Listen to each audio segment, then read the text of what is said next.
Alright guys, welcome to episode 151 of ADHD Superpower. Today, we're going to talk about ADHD tip and tricks part 1. So, what is the finger ratio for ADHD? I never even heard of that until I looked it up. Individuals diagnosed with ADHD were found to exhibit a reduced 2D, 4D digit ratio compared to control groups, indicating a potential correlation between ADHD and alterations in the digit ratio.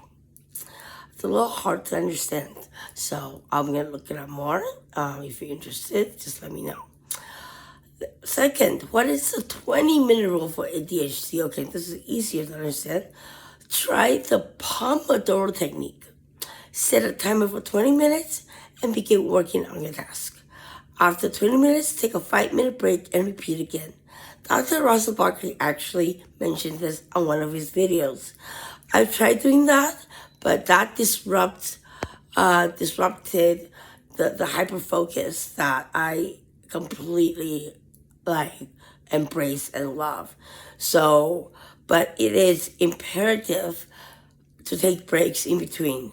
To bring in rest, because ADHD's brain are always racing with thoughts, ideas, innovations, tricks, anything. So definitely take some time off. And so 20 minutes, 5 minutes break. What is the 30% rule in ADHD? There's two main interpretations. First, a time management strategy where you add 30% to your estimated time for tasks. Take 30-minute deducted breaks or pause for 30 seconds to avoid impulsive reactions. That really works. Second, there we go. Barkley's concept that children and teens with ADHD may have emotional or executive functioning maturity that lags behind their peers by approximately 30%, requiring adjusted expectations and support. And I think I actually heard one of Dr. Russell Barkley's video on that. The 30% rule for time and task management. So, like I said, add 30% more time, take 30-second breaks, or you can take 30-minute breaks after working for, let's say, 2 to 3 hours, like what I do. So, 30% rule for emotional and executive function maturity as proposed by Dr. Barkley. First, executive functioning delay. This rule suggests that the emotional maturity and self-regulation skills of children and adolescents with ADHD may be approximately 30% less than developed than their chronological age suggests. Second, adjusted expectations.